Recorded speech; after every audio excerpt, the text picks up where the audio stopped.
Hey guys, in today's video we'll show you real quick how to blur background in GIMP. Select the free Select tool from menu. Draw a rough selection around the area you want to keep in focus. You can go outside the image if needed. Make sure to release the mouse button when you reach the starting point to complete the selection. Go to Select and click on Invert or use Ctrl+I. Now navigate to Filters, choose Blur, then Gaussian Blur. Increase the size in both the X and Y direction to achieve desired blur effect. Click OK to apply blur.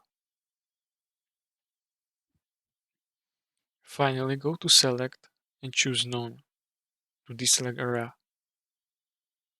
Now you have blur background.